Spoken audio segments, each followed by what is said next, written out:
day one.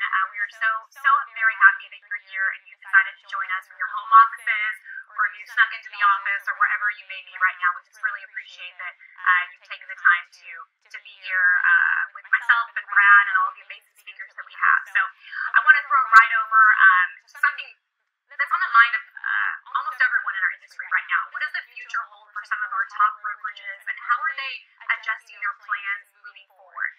Right now, we will hear from Helen Hanna Casey, CEO of Howard Hanna, along with Brad Inman.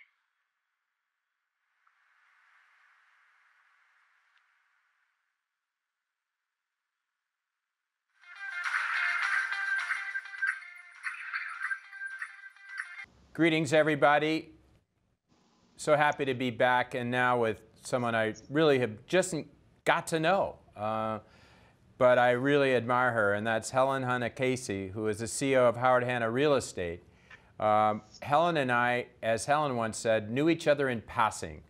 That kind of superficial relationship we have with too many colleagues, kind of pre-COVID. And during COVID, I had an opportunity to spend 30 minutes with a lot of amazing people that I knew in passing that I now know much better. And one of those is Helen. Welcome, Helen. How are you? I'm great. Thank you, Brad. Everybody's well. That's what's most important. How are you doing today? Great. Great. I got all dressed up. I'm speaking at Inman. So makeup and everything. You look fabulous. You're on the big stage at Inman, and I really am glad you're here. Like I said, I felt like I got to know you in that conversation, and it was really spectacular. Let's start out with, thank you. How are you and your company handling the events? Just of the last week, like every week it seems like there's a blow, and this last week was particularly traumatic. How have you been able to weather that storm, and how are you thinking about the world, and how's the company handling it? Well, I don't think this past couple of days has really been a business issue so much, except in some downtown markets that will be affected by it greatly, obviously. But I think it's more of a personal, emotional issue, this one. And I think I think most people are on the same page about the original tragedy, and now we're in this situation where, you know, cities are opening up, the economy's coming back, and suddenly those same cities are just being torn apart right now, emotionally, and in some cases physically also.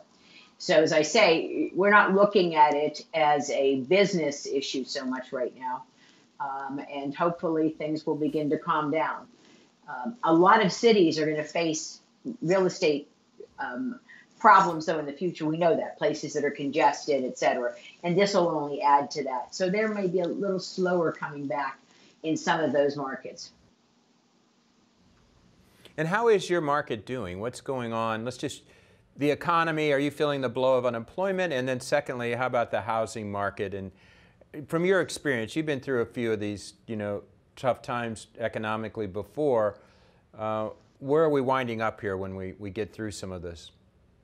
Well, on the unemployment issue, I think that's funny because I don't think we know what that's going to be, effective that's really going to be. We're going to have to see people hiring up and what percentage of people are back to work. So that percentage of the population, I think many of them are fairly secure knowing their jobs are secure and that they'll be back, but others aren't. Others are sitting there wondering, is my job going to leave? Is my job going to stay? So I don't think we're going to see the effects truly of unemployment for the next 3-4 months at least. Your prediction in the fall is when the unemployment mess is going to start to bleed into things like housing demand. Is that right? Yes, because I don't think people yet know whether they're going back or not in some cases. So some jobs are secure, but and so I think we're going to see that, but we also are going to see a shift of employment. And what I mean by that is if you look at large banks are closing their call centers and saying work from home. So that's going to change people's living patterns. Do they have to live as close now because they don't have to commute? Because they're saying it's done. Large insurance companies are doing the same thing where they're saying we don't need call centers because we can do that from home. So I think we're going to see a lot of effects of it as employment changes as well as the eventual result of layoffs. So that's in terms of a general economic thing. In terms of real estate, of course, we're all great right now because we're seeing this pent-up demand of people who are ready to buy and are buying. And even though every state has different regulations, and we are still not able to physically show in Buffalo or Albany, hopefully this afternoon that was announced, New York, but everywhere else we're able to show, we're able to be out in the marketplace, able to go on listing appointments. And so that pent-up demand is there without having the housing supply that we've all talked about. And that's holding up prices, right? We're hearing that around the country. There's not enough listings, there's pent-up demand, so it still remains, I guess, a seller's market, and the buyers are scrambling to find inventory. Is that a fair way to put it? Yes.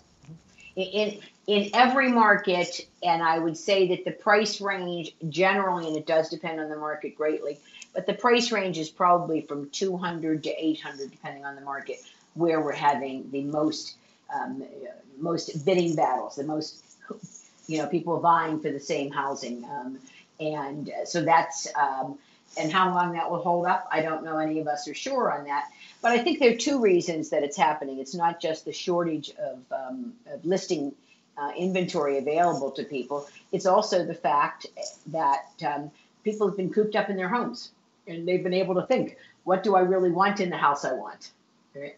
And so I think a lot of that has happened and is adding to it. By the way, I think that's probably being cooped up in our houses is what's bringing a lot of people out on the streets right now. May not be causing the violence, but I do think it is accounting for so many people coming out. But I think the same thing is true. People buy on Pinterest and looking for what they want in their house and getting ready to get out there and actually being able to show them and see them. And so I think that is also causing that buying.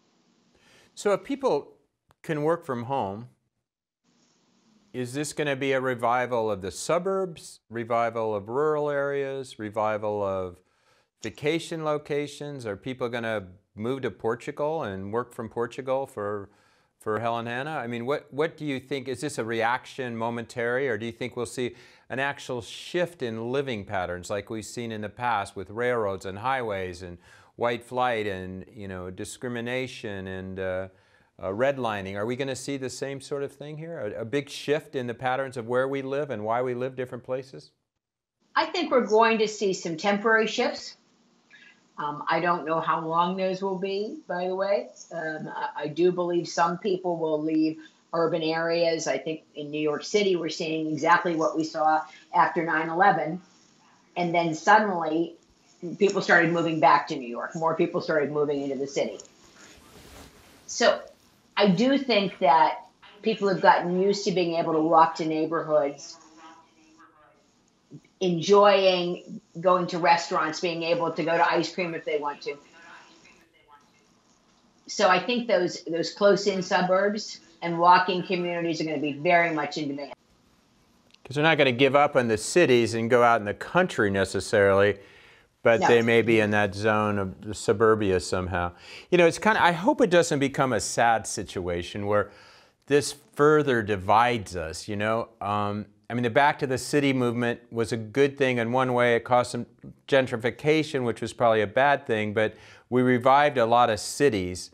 I don't know. I just hope, again, we don't find ourselves in a mess somehow. You know what I'm saying? I think, quite honestly, I don't think that's going to happen.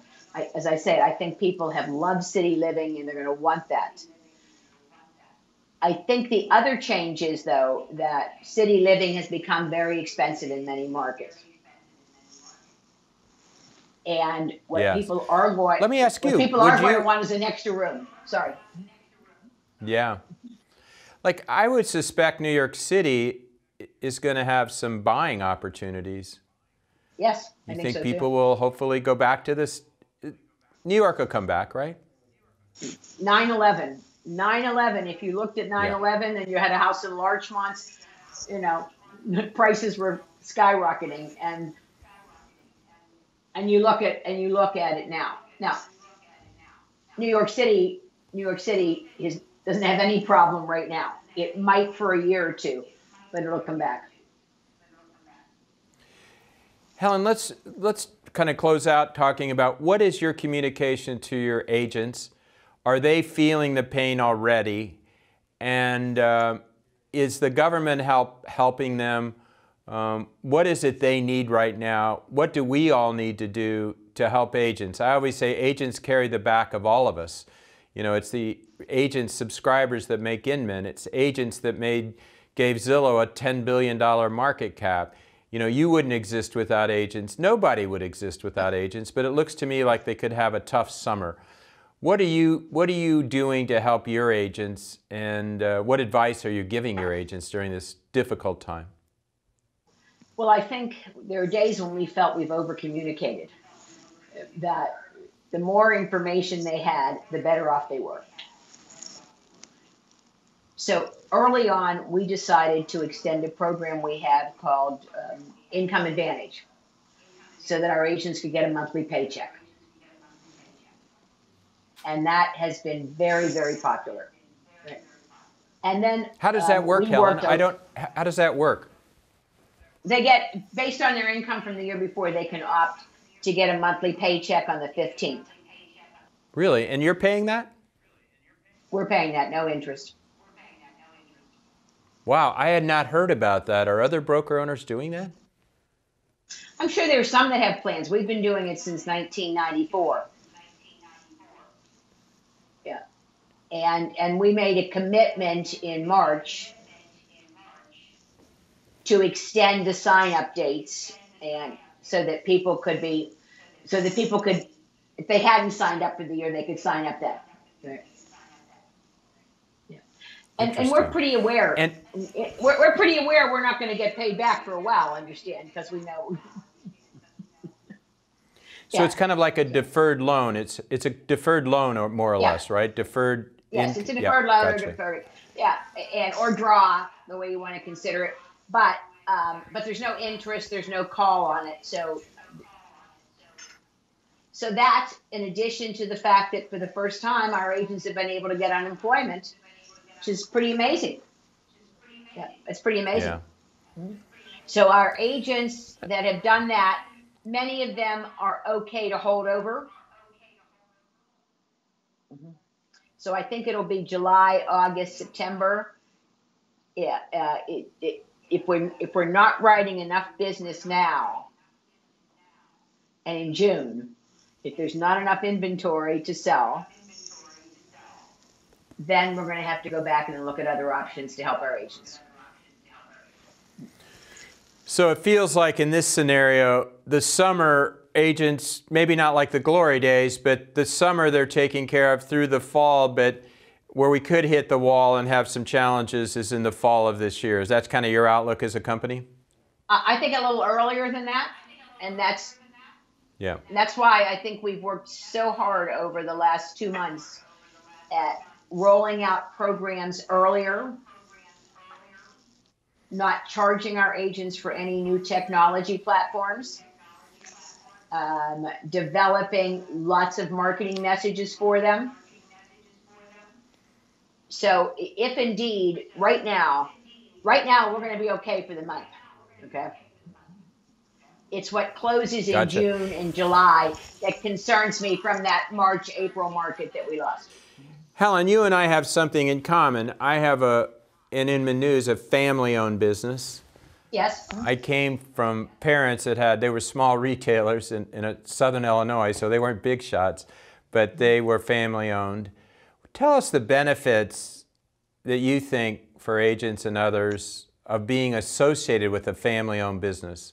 And go ahead and blow your horn, because I think it's a pretty good deal for everybody that's affiliated with them. My personal bias here.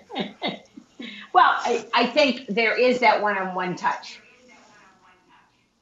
That they know the people that are signing the checks, in essence, are also paying the bills, and that there's nobody behind us except us. I love that. And I Helen, think that's you were important. great. There's nobody telling us. There you go. You're the boss. You're the stockholder. They know who to go to. Yeah. Helen, thank you so much, and thank you for connecting with Inman in a meaningful way the last couple months, and thank you for being on the Connect Now stage. And you're going to be, when this is all done with On Demand, you're going to have talked to tens of thousands of people, and I'm your new fan. Okay, so hang in there, and thank you very much.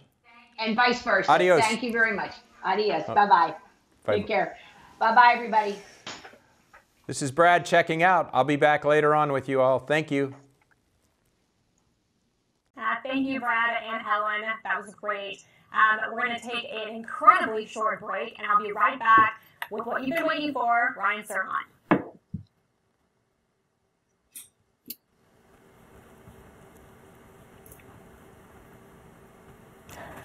In a second.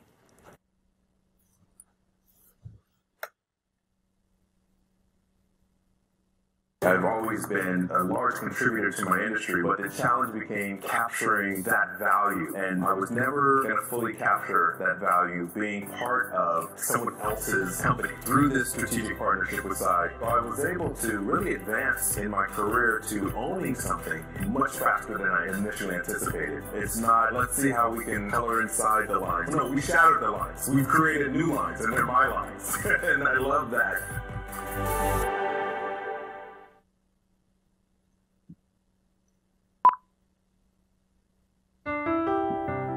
Big special shout out to all the essential workers out there. I want to say thank you to my sister Joy, who's a registered nurse. Thank you to my brother Eric, who's a firefighter and a paramedic. Thank you so much, Liz.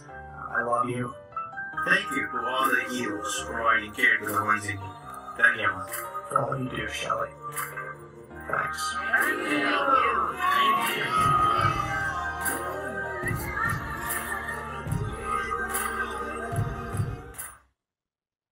Normally at Connect events, we invite entrepreneurs and startups to pitch their companies to the Inman community from the main stage.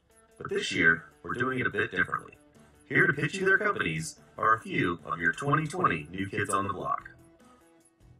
Hi, I'm Reno Hine, CEO of Lemon Brew. We built Lemon Brew to simplify and bring transparency to the home buying process. With technology being at its core, Lemon Brew has the perfect ecosystem, which creates an end-to-end platform where a buyer can match with the perfect real estate agent through our proprietary algorithms. We have partnered with the nation's top real estate brokerages. We then support our clients with an extremely low-cost mortgage and a seamless closing process through our title company. We've reimagined the extremely fragmented home buying journey by putting it all on one platform. It's faster, it's easier, and it's less expensive. With developing a proprietary ACH platform called Lemon Brew Pay, we can securely transfer earnest money deposits straight from our client's checking account into our earnest money account, making it easy to put an offer in and secure the property of their dreams. We encourage you to check Lemon Brew out. Thank you for your time. My name is Jay Rooney, and I am the CEO and founder of DepositLink. We are very excited to be named one of Inman's new kids on the block for 2020. DepositLink is a safe, secure, and easy way for real estate companies and escrow holders to request earnest money deposits and commissions electronically through the ACH network. Agents can make requests in minutes from anywhere using any device, and the funds are transferred with bank-level security. Our dashboard gives accounting staff a bird's-eye view of all transactions in real time. Empower your agents today with the technology needed to work virtually and eliminate the inefficiencies and liabilities caused by paper checks and wire fraud. Be safe and enjoy the convention.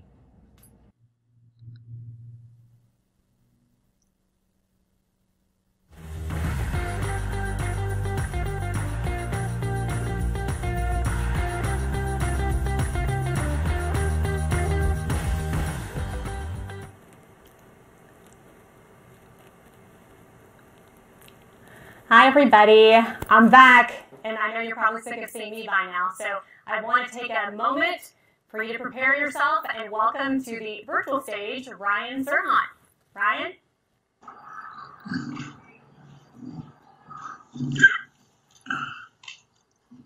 I can hear him. He's almost here. He's like running to his virtual stage.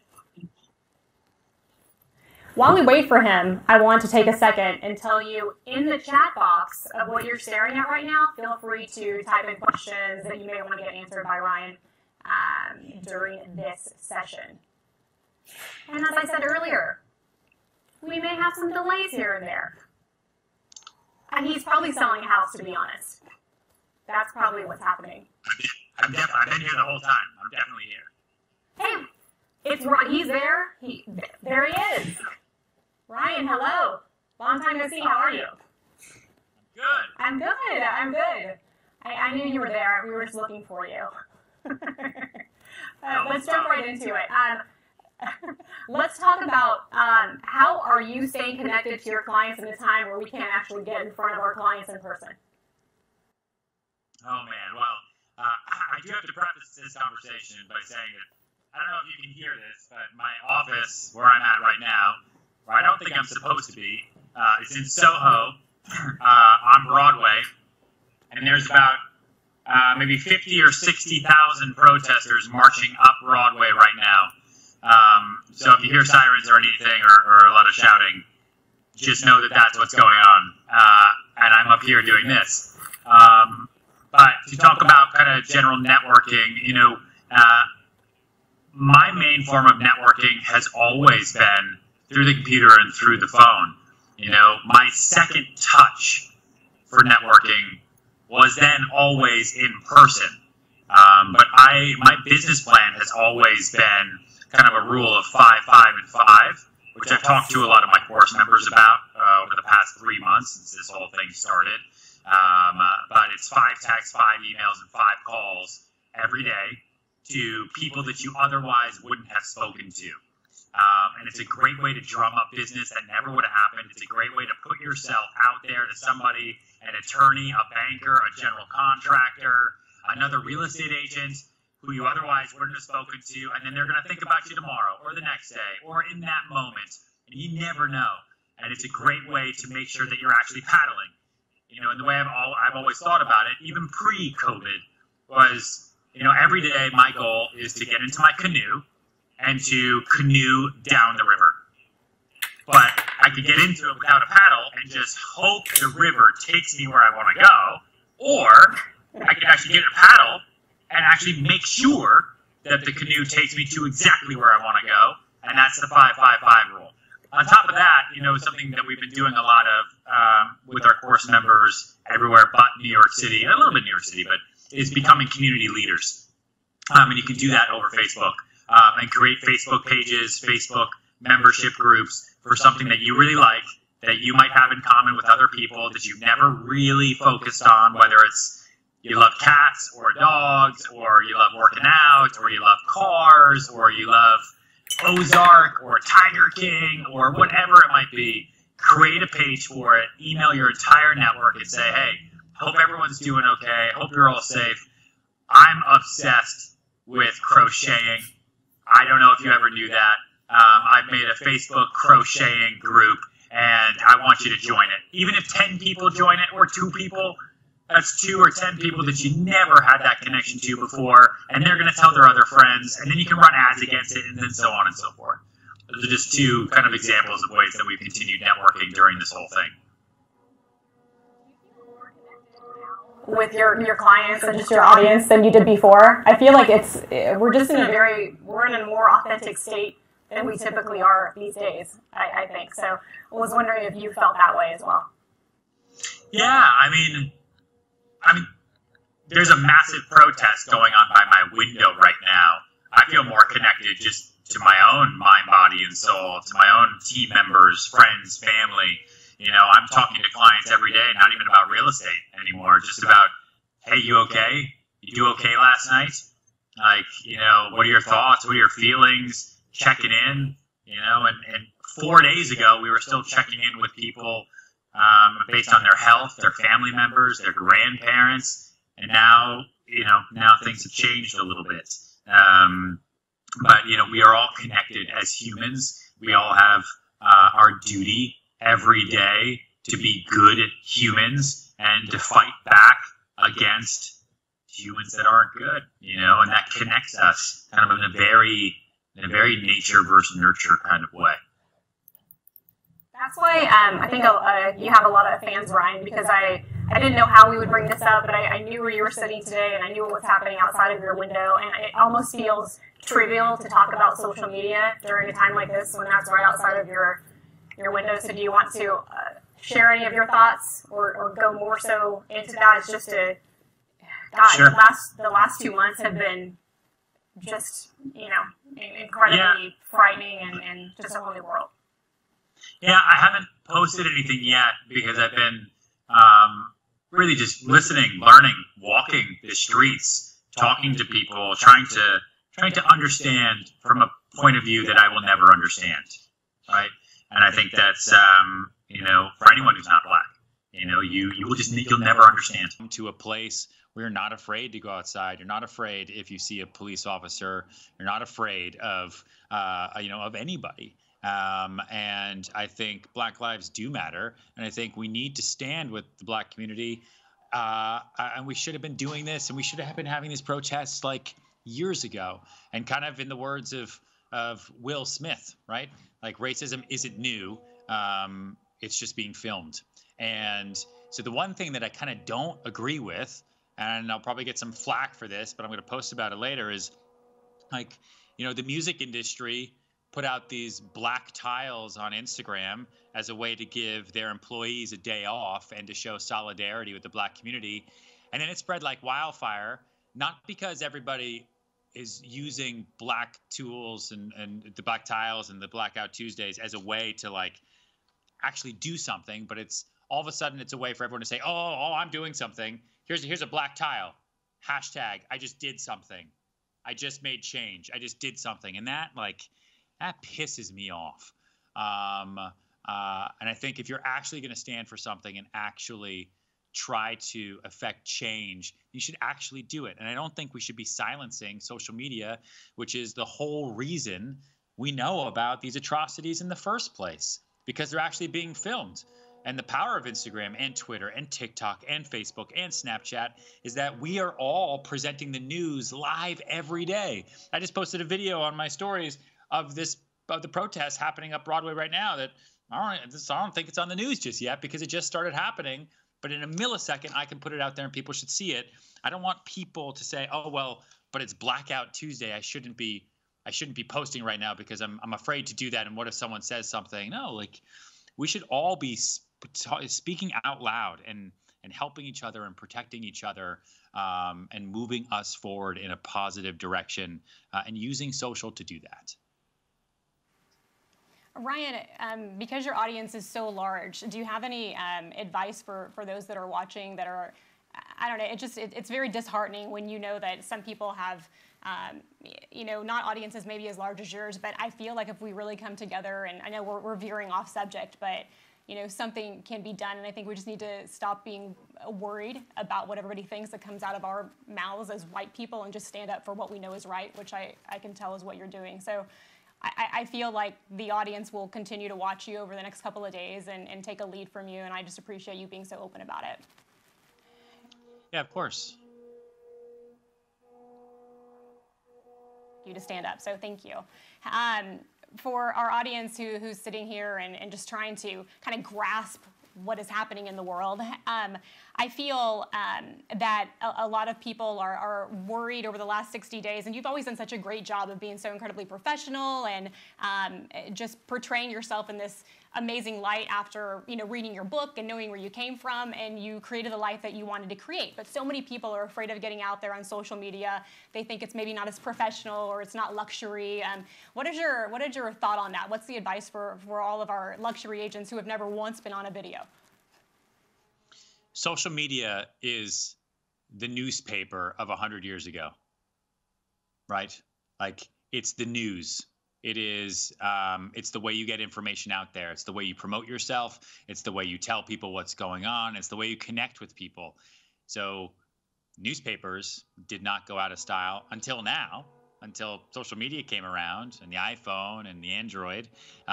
So if you are not promoting yourself or promoting your properties over social, you're the person who in 1994 didn't think that AOL was ever going to turn into anything, right? You were the person who was doing dial-up internet and saying, this is going to be stupid. This is just for kids. The internet worked. So these things are not just fads. They're given. We sell more property now on my team through Instagram and YouTube than I do through the New York Times, through Google, through any other advertising source in any way, shape, or form. right? We generate leads for buyers through video now, and through our ability to promote ourselves as branded agents, because that's really what's important. As salespeople, we are lead generators. That's it. Like that, at the end of the day, you're waking up every day and you're going to generate leads. That is it. That is the job. And if you're not generating leads on the #1 lead generating platform there is, which is Instagram, TikTok, YouTube, Facebook, Twitter, Snapchat, then what are you doing? Then you're stuck. You're stuck in the past. And people who are stuck in the past end up staying there. So you can imagine, we have some amazing agents who are finally taking advantage and ones that are just now kind of stepping out there, but it's so cool to be able to kind of follow you as a guide for that. We have a question from the audience from Angela Correa. She asks, Ryan, what are your plans to get back to business after everything has calmed down in the city? I don't know. I think, New York is still very much on, not even in phase 1 yet. If you're aware of the East Coast phases and Governor Cuomo's phases, once we hit phase 1, then we can start getting back to construction. Hopefully that is this coming Monday. 2 weeks after that, we can hit phase 2. So then June 22nd, that then means that real estate, financial services, curbside retail, things like that can go back. I think we'll begin showing homes again, albeit slowly. Right? It's not going to be a light switch. It's going to be a dimmer and a really slow one. And we'll wear masks and protective gear, and we will socially distance. We won't do open houses. We won't do big events, and we'll wait. We'll wait it out. There's no normal anymore. Like normal's over. Normal's over. Like no. This is our world war, right? And we have to ride it out, and we have to see what happens. We have to do our best. We have to stay healthy. We have to stay smart. And as we come out of this, we have to understand that we're going to be selling in a totally, totally, totally new normal. And maybe that's good for your area where you are. I know we have a lot of course members who are in neighborhoods where they have never had bigger months than what they're having right now. Or maybe it's bad for your area, right? Maybe you're in an urban area like I am, where it's tricky, right? It's tricky. At first it was Corona, now it's looters, and then it's, who knows, murder hornets. Like it's a different world now. What's business look like, for you right now? How are you even, functioning on a day-to-day basis when it's time to show a property or someone wants to see? Are we virtual showings? Is it prohibited altogether? What's it look like for you? So we're not allowed to go to buildings and show at all. I can't show up. I can't do a FaceTime showing. I can't do anything. So everything we do is virtual with video footage that we already have. I have a media company as part of my team that I built 2.5 years ago. And so thankfully, 2.5 years ago, I realized that we're going to be selling through video a lot more than ever. And so we started kind of cataloging video of all of our properties, no matter what, just as part of our listing process. And so we have videos of everything. And so we've been able to forward that on to every buyer and broker that's asked for it. And we've been able to promote things. We've launched new listings with Instagram Lives with our clients, because we're not allowed to go to homes. We're not allowed to leave our apartments, right? For work, especially. So, we launched a building in Brooklyn, a condo project called the Golden Gate Condos last week. And because I wasn't allowed to go there, the developer is allowed, right? So he went and he got on his phone and we Instagram Live the launch. We promoted it via eBlast. We pushed it as hard as we can. And the rest of my business, my staff is great, as you see in the background, even though I told them not to go behind my head over multiple times. Jordan's moving back and forth because he's got stuff to do. The team is great. The staff is great. And we've got a lot of work. I can't go into details, but 2020 is going to be a big year for us. And we've got a lot going on and a lot of changes that I think will be beneficial to the brokerage community as a whole that will start rolling out this summer. So we've been really, really busy. Yeah, we've been talking about the future for a long time and how things need to change, and this really pushed us a lot faster than I think any of us expected. On a lighter note, one of our audience members, Del Sheffer, wants to know, how has being a dad affected your life as an agent? Oh, man. I mean, now I have sympathy when people show up with kids, because now I totally get it. to showings and open houses and things. I now have total sympathy for any sellers that I have who have kids. Whereas before I'd be like, can you just clean up the toys? What's the problem? Just clean up. Don't you want me to sell it? Now I'm like, if I told my wife, can't you just clean it up so that we can show the apartment later? I mean, she would hurt me physically. Having children is exhausting. The baby is 24/7. She's an Energizer bunny. She doesn't know how to sit. She can't physically. She won't sit. She doesn't sit. She runs everywhere, up and down. She crawls over everything. And I see other babies, and they're much calmer. And so, Zena is taking all the energy that I have and like amped it up a lot. But she's awesome. She's great. And she gives me something new to work for. I spent the last 12 years of my career building a career for myself, working for myself, building for myself. And then for me and Amelia and, our marriage. And now it's really like everything I do, I think, like, would Zena be proud of this? Is this going to make Zena happy? Is this going to be good for Zena? And then for the future kids and everything, like, it gives you a whole new reason to live. And I'm not saying anything new. Every parent says the same thing, but it's different once you feel it, right? Once you realize it. Yeah, it's always special when it's yours. I have a 13-year-old daughter, and she is the greatest thing in my life. And I was thinking over the last, 72 You're so young. hours. Did you give birth when you were I'm like 58. 12? I'm just kidding. 27. Can do the math. I was thinking last night, the one most important thing, this is totally non-real estate related, but I can tell you'll be open to diving into this with me. My most important job right now as a human being is to raise my daughter right, to love all people of all walks and all colors. Do you have any insight on that and how you're raising your daughter and how we can change things for the next generation so this stops happening? Listen, it's everything starts with parents and everything starts with the leaders. Right? I think that's a lot of the frustration that everybody has right now. Like, I'm pretty sure bad kids aren't born. I think bad kids are raised, whether it's through lack of love or poor parenting. I think that there can be some bad apples. There's bad apples in every group, but you have to be a good parent. You have to be a disciplined parent, and you have to know that you have to understand the power of no, right? The easiest thing you can do as a parent and as an agent, right? The easiest thing you can do is say yes. It's the easiest thing. Just do it. Yeah, go for it. Yeah, we'll price it there. Yeah. It's the easiest thing you can do. And because it's easy, everyone does it. And you see the repercussions, right? You then have bad kids who grow up to be bad adults who become bad actors. And we have bad clients, right? Bad clients. And then we get fired. So, my wife was like, before we had the baby, she's like, how are you going to deal with a crying baby every day and your job is so stressful and this, that, the other? I'm like, ho. I'm going to have a crying infant. That'll be new.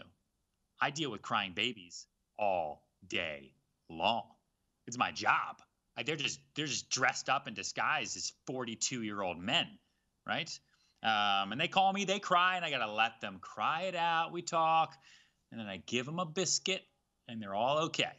But yeah, and it's leadership, right? Like I really, really, really, really, really take leadership seriously. And if you're a leader in your community, or you're a leader in your team, or you're a leader in your office, or you're just a leader at home, like, you've got to lead by example. You lead by example. It's part of the reason I'm in the office now. I don't want any of my team members coming here, but I need them to know that I'm here for them. Right? We've got business. I'm going to make it happen. Let's go. I'm the leader. I will make sure it happens. I'm not home watching Netflix or chilling or complaining or, moaning and groaning about life. Things are tough for everybody. No one's special.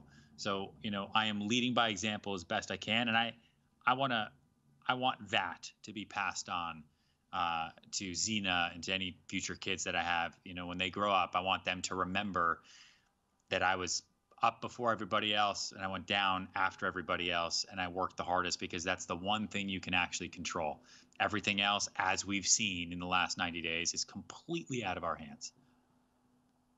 Yeah, That is. And we just want to thank you, the audience, and myself for being just an amazing example of what we all want to be.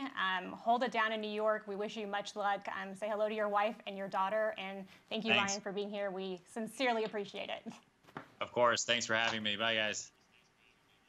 Thanks so much. And we'll be right back after these commercial breaks. Break.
Hi, guys.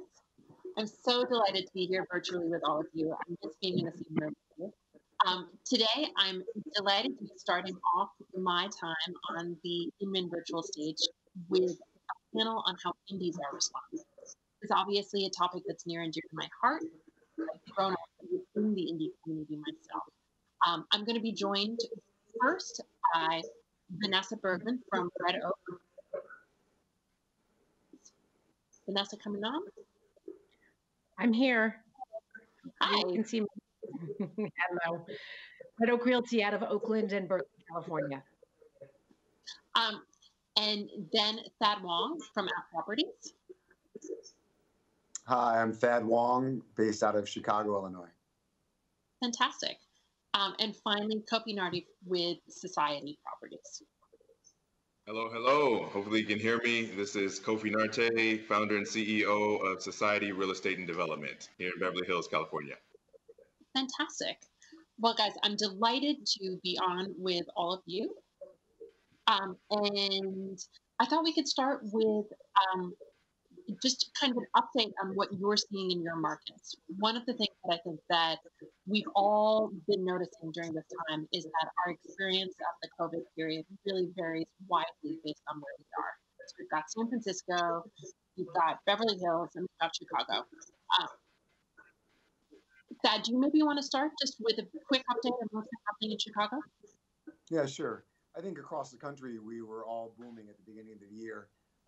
Everything changed at COVID. And what was interesting now, what we just started to see after about 4 weeks ago, we bottomed out and started seeing a resurgence back to home buying, to the point where we had, in the last week, every day we've exceeded our projections for 2020 before COVID. So, you know, we had a very, very big dip, but we were experiencing a very good market. I think people being stuck in their homes for 2 months helped them realize either what they wanted to improve in their home, or deciding that they wanted to get out of an apartment and get into a bigger home, or get a yard, or get a home office. So we primarily deal with affluent markets. So our market was less affected by COVID, you know, fortunately and unfortunately. But right now we're seeing, pre the most recent issues, we're seeing incredible focus on real estate and a lot of home ownership, and we thought we would get back to our projections of 2020 by the end of the year. That's incredible, that. And I think maybe different from Vanessa, what I know you've been experiencing in the context of the Bay Area. Yeah, we're out of the East Bay, so not San Francisco, kind of a very different market. But right across the bay, 20 minutes away, or 3 hours, depending on traffic. But you know, ultimately, what we've seen was we were one of the first counties to go into shelter in place. So we locked down right away, and you know, we were unessential for a few weeks. So business really just plummeted to below of 70%. But since we've become essential, CAR lobbied, and we became essential pretty quickly, about 2 weeks into it, and you know, there's been a lot of hesitation. I feel like the Bay Area is very conscious of the fact that this was a virus, and conscious and paying attention to our leadership to remain home and to put lives before business. And at that time, everyone stayed in, and we did what we were told to do. And you know, I think because of that, it's been slower to open up. Inventory started down 30% in the Bay Area as the year launched. So we were not having a robust year to begin with. And then it diminished and probably dropped again. So that created, you know, it was just a different market. Now it's picking up again. We are back to multiple offers. We are back to 15 showings and cleanings a day. And it is back. But I think, you know, we're obviously facing a new issues that will change potentially the ability to show and conduct business as usual. So I feel like we're going into a phase 2 of a whole other problem. So that's kind of what's happening in the East Bay right now. Kofi, tell us about what's happening in LA. Sure. So just like these other major metropolitan areas, it's a tale of many markets, right? But we're definitely seeing the pent-up demand kind of open up. And we did see the whole shutdown slow things down because we couldn't even show properties. But there are a lot of people who are looking to buy right now, and then there are always people who have to sell. So we're always looking for that segment of the market where activity is happening. And as we started to even open up, we've seen multiple offers. We've seen offers sight unseen. We've been using, you know, video apps to show properties. So, you know, we have a new challenge kind of upon us, just being sensitive to even what's going on in the world and the environment across the board. But I think in terms of real estate activity itself, we're seeing a real uptick. And I think we're going to continue to see that because interest rates continue to be low. And as the market starts to recover, you know, what goes back up? Interest rates. So people want to lock in the interest rates where they are now. So one of the things we talked about when we prepped for this was that with this diversity of experiences geographically, there's also been a diversity of experiences, I think, running an indie business. So one of the places I'd like to start is just talking about like profitably managing an indie business right now and ensuring that the business basically like stays in business during this period. Do you all want to talk about kind of how you've been thinking about that, the actions that you've taken to ensure that your business is going to come out of this period robust? I'll go first. And I'm going to go first by shouting out the two other people on the panel today, because even as I was making my decision to go independent and to spread my wings and own my brand and own my outcome, these were two of the companies that I actually researched. So I know I know your stories extremely well. And, you know, it's really fun to be on a panel with you today because you guys have really blazed the trail in terms of independent brokerages and really, you know, setting up a model that works. But I think in trying times, you always come back to the numbers. You know, you come back to what's necessary, what's unnecessary, you know, not really ways of cutting corners, but doing things more cost effectively. And then really just trimming the fat. You know, there's some advantages to things moving into more of a digital space. Digital tends to be a little bit less expensive than print, for example. And some of the tools that we're going to be utilizing that we've been forced to utilize, but will continue using because they make so much sense, are less expensive than some of the things we used before. But I do think that, you know, everyone has to pay attention to their spend. They have to pay attention to their overhead. You know, I've had to get my own office space now, and that is a different model than I've been used to. And, you know, and looking at that, how many agents will actually utilize it? How much space do we actually need? I've been squeezing the agents saying, listen, if I get more space, you better show up and use it. And if we don't need it, then let's not pay for extra space. But I think these are all things we have to pay attention to. Yeah. That, Vanessa, you've certainly been at this a little longer. Tell us what you've been thinking about adapting your business model. Ted, you want to go first? I'll wrap it up. Go ahead. Okay. Well, I'm going to just point out, it's just so odd. I'm like looking into which corner, and I miss being with humans and being able to follow body language here, but I'm trying here with my slow Wi-Fi. I think, you know, I bought my company right after the Great Recession, which seems like that was going to be our biggest challenge. But I was sort of like raised in that depressive mindset where I had to work with what I had. So I got very skilled at working with very little and making it go a long way. And so I find that those things have gotten better over the years. And it's been a beautiful 10 years in the real estate industry with price appreciation and inventory and you know, homes trading and building equity. But, you know, once again, when you're faced with that, it's really like getting back on that bike you didn't want to get back on, but you know how to do it. You know what matters. You know what to cut first. To me, the most important thing was to honor the leases that I was in and to honor keeping my entire staff as long as I possibly could. So with that in mind, I cut underneath and kept the things that were my two highest values as a company owner, first and foremost. And then it's really interesting because when you look at your P&L, there's so much stuff in there that you're like, why did I ever have this? And so those were easy to just cut. Right? If things went up, if it wasn't really used, it's cut. And there will be more of that coming.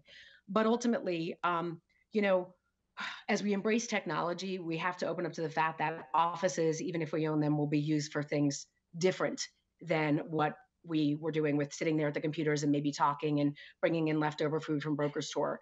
I think, you know, as I look at it, I'm thinking, how can I turn that into a digital space? How can I honor again my leases and the agreements that I've made contractually and serve my community, but can I really get progressive about what I do with the space? So while I'm cutting, I'm also innovating and I'm spending as much time as I possibly can sourcing what I think will be what we need for the future. And I think that's the goal. And with indies, you know, we've built our brands from the ground up, right? Or we've maintained them from the ground up. So this is nothing new for us. We're not waiting for the captain of our ship to tell us what to do. We've always, you know, welcome to the club, but I think you'll be just fine doing this. But I think that'll tell you, I think you'll tell me, it's that we don't wait for anyone to tell us what to do next. You know, it's up to you to do it. Don't wait for, so that part of it, I think, is we could probably say we slipped into this right away and knew what to do. Sorry. Yeah, I would add to that. When Vanessa talked about the Great Recession, we learned a tremendous amount. Number one, we acted significantly more swiftly. So we created new budgeting so that we knew we would be financially stable and strong, be able to not only honor our commitments, but continue to invest in innovation. It was really difficult. We made some very quick changes, but I think once you do that, and you can make quick decisions because we've been through it before. So I think it was a little bit easier for us. The good news is that the water is really choppy, and that's where we accelerate. So calm water is like the way it's been for like 8 years. It's easy to get in, it's easy to get out. The problem is everybody kind of speeds together so they have the same flow, the same opportunity. When the water gets really choppy, it breeds innovation, competitive spirit, creativity. So we had a lot of things in the hopper that we just accelerated and put right at the forefront. If we were going to be shelter in place and we were going to slow down our business, we had to put that energy and work towards something. So I think coming out of this, you'll see who was working when they were at home and who was thinking about doing things differently and who was excited about the market coming back and who was afraid, because fear affects people in a lot of different ways. For some, it's an incredible motivator and you get down to it and you work your way and you solve your own problems. For others, you wait, you freeze, you wait for someone to bring the solution. And as indies, we don't have that opportunity. There is no lifeline. You either sink or swim. So in this case, we decided to swim faster, blow up some life jackets, get on a boat, try to spend more time with our family. But at the same time, I will tell you, the last 60 days, I've probably never worked harder in my life. I heard that from a lot of people. Agreed. So let's talk a little bit about what those type of innovations are. That maybe you can kick off by talking to us, giving us a bit of a preview of what type of opportunity you think this creates, and then Vanessa, Kofi, I'd love to hear from you as well.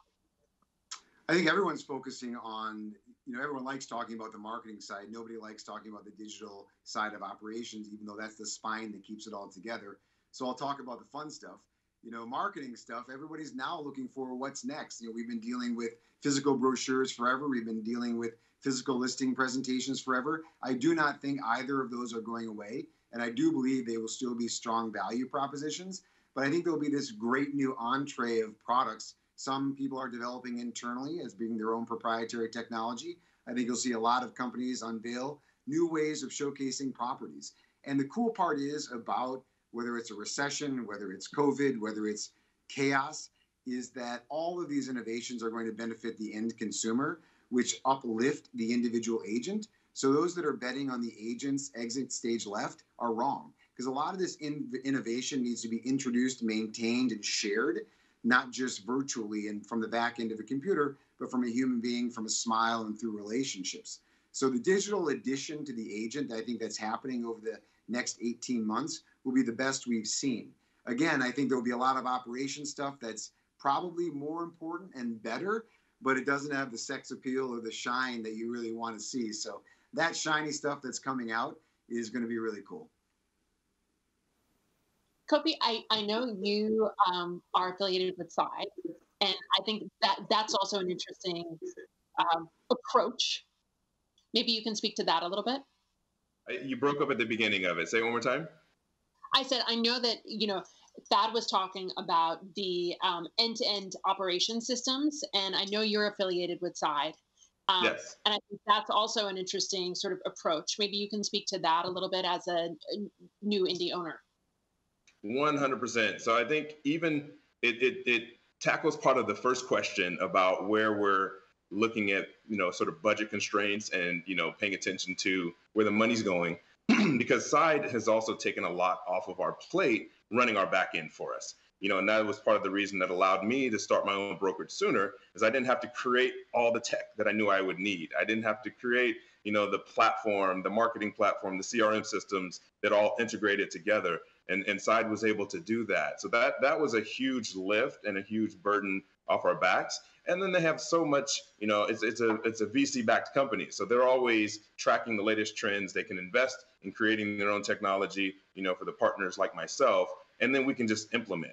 And then we marry that with the tools and resources that we find on our own, and we've become more digital than ever. Everything from GoToMeeting to Zoom calls to a great new app that I've been using called Revio for home tours, and all of these things are going to be tools that one, we'll look to either white label if we can, because some of these companies offer that. So it becomes a branded opportunity for us.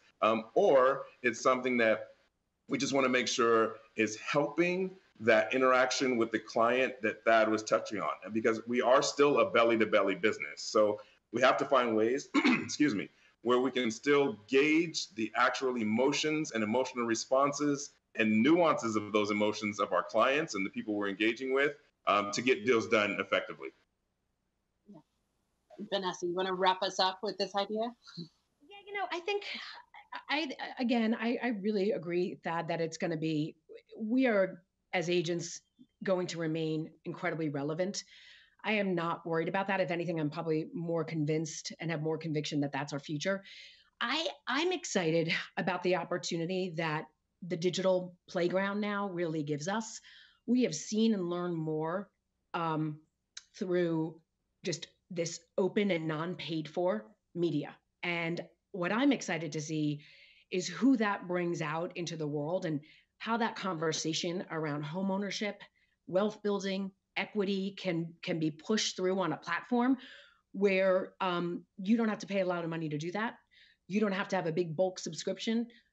You don't have to be VC backed. You don't have to be anything other than who you are, taking control over a medium that we have had permission to use for the first time in history. And I think as I delve into my brokerage, I'm going to look mostly to the young generation to see how I can build a company and grow a company right here in my own backyard in a place I'm committed to for decades, and take that to the next level.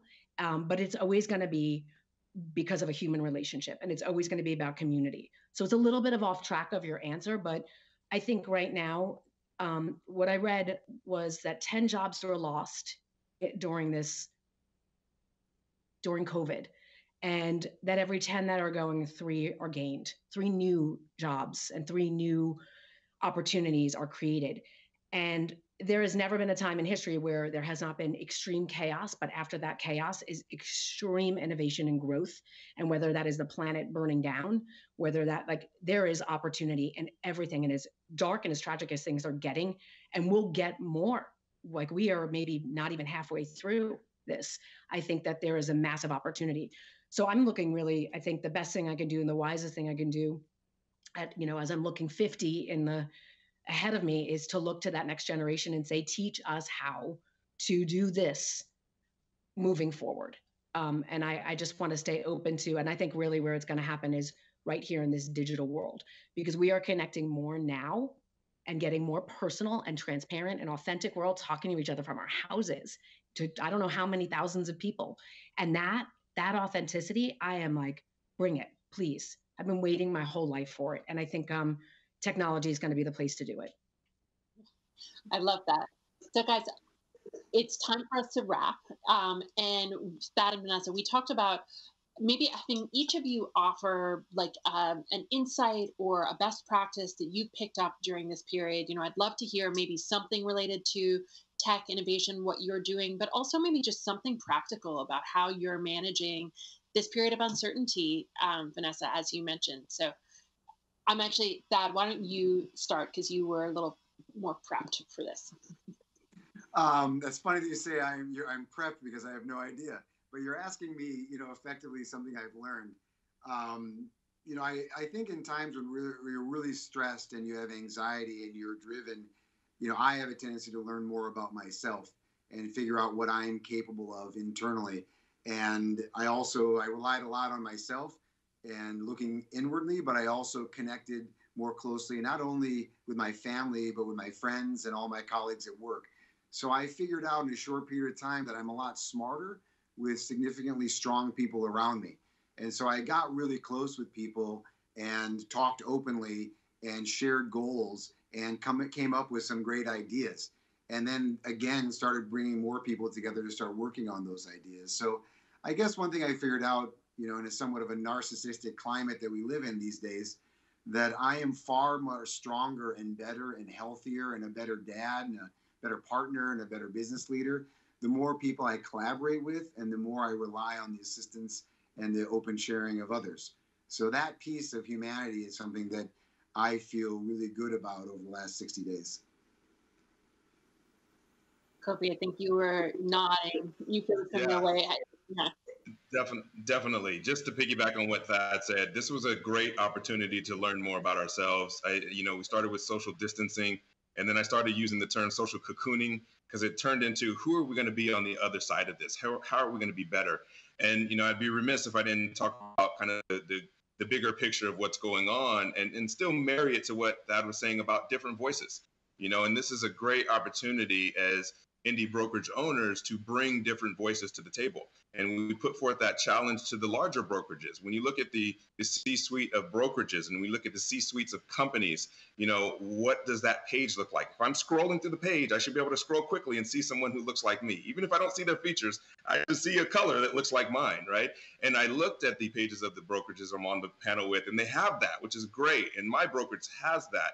And we just want to keep pushing that forward because those unique experiences and dynamic backgrounds, that's what makes the conversation extremely rich. And it really ultimately brings more value, not just to our industry, but specifically to our clients. Absolutely. Thank you so much for saying that. Yeah. Vanessa, want to wrap us up again, girl? I'll wrap it up. I personally agree with both of you. This is a great panel to be on because I admire you both, and I'm excited to see what you're going to do out there too, Kofi. I think what I have learned most and what I am continuing to learn every day is just the power of our own mind. That whatever is happening externally, whatever it is, it's really the discipline and the control and how you speak to yourself and how you think of things. And it could really change how you move forward in the world. And we could be triggered by things that are just thoughts. They are not happening. And we could be triggered by things that are happening that become bigger thoughts. And over the last, 75 days, I have been thankful and I have been learning that, wow, there is so much about our brains and our mind that we don't know. It's a whole part of me, a whole thing that I want to dive into because it's incredible what you can put up with and get through and the resiliency. And so much of it is not what we are in our physical, and it's not as in our physical experience. It's really just in our minds. And if there's anything you can do to just get that mental toughness and that agility and elasticity available and resourced, you will find incredible things are possible. So that's my biggest takeaway from these days. Yeah, I love that as a way to end. Thank you guys so much. It's a pleasure as always. Thank you. Thank you. Stay safe, all of you.